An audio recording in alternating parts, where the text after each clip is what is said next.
Diamond বা হীরা পৃথিবীর শুরু থেকেই ছিল না, কিন্তু এখন পৃথিবীর সবচেয়ে দামি ধাতব পদার্থের মধ্যে ডায়মন্ড একটি।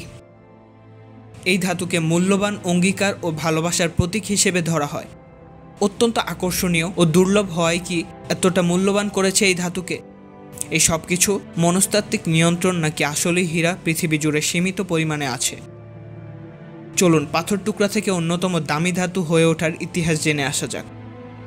খ্রিস্টপূর্ব ৮ম শতাব্দীতে দক্ষিণ ভারতের মানুষেরা সুন্দর পাথরগুলোকে নদীতে এবং নদীর আশেপাশে খুঁজে পাচ্ছিল। তখন সেগুলো তারা সুন্দর পাথর হিসেবেই বিক্রি শুরু করে। তখন এসব কার্বনের পাথর সদৃশ কালচে ধাতু কোনো সাড়াই ফেলেনি, কেবল খোদাই কাজেই ব্যবহৃত হতো শক্ত ছিল বলে। কিন্তু 1886 সালে সাউথ আফ্রিকান কৃষকেরা চাষাবাদের সময় সুন্দর চকচকে ধাতু খুঁজে পায়।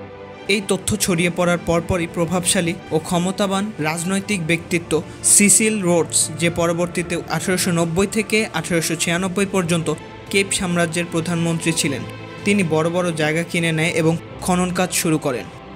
ধীরে ধীরে অনেক ছোট বড় ডায়মন্ড পাওয়া যায়। তবে বিরল ধাতু আর রইল কীভাবে?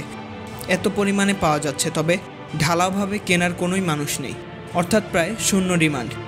কিন্তু অন্যদিকে খননের কাজে ব্যাপক খরচ হয়ে যাচ্ছে। এখন যা করতে হবে তা হচ্ছে এর প্রতি চাহিদা ও আকাঙ্ক্ষা সৃষ্টি করা।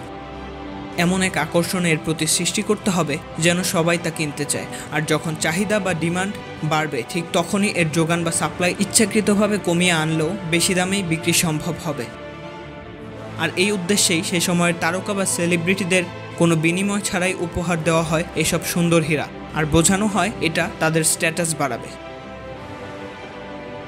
সিসিল রোডস রাজনৈতিক ব্যক্তিত্ব হিসেবে তার বেশ তুখর পরিকল্পনা খুব একটা অস্বাভাবিক কিছুই নয়।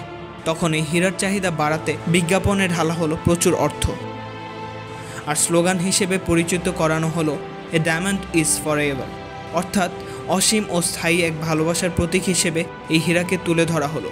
বোঝানো হলো এই ধাতু যেমন কখনোই ক্ষয় হয় না, ঠিক একইভাবে ভালোবাসাও ক্ষয় হবে না, থাকবে চিরন্তন, চিরঞ্জীব। ডি বিয়ার্স নামক কোম্পানির সাব কোম্পানি হিসেবে বিভিন্ন দেশে ভিন্ন নামে প্রতিষ্ঠান করা হলো।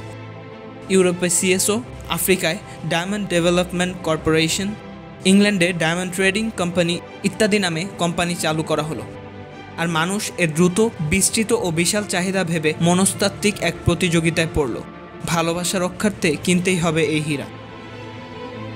কিন্তু বর্তমান রিসার্চ বলছে খনন করা থেকে হীরা আসলে ল্যাবে 30% কম খরচে উৎপাদন করা সম্ভব, যার জন্য লাগবে ম্যাসিভ তাপমাত্রা ও চাপ।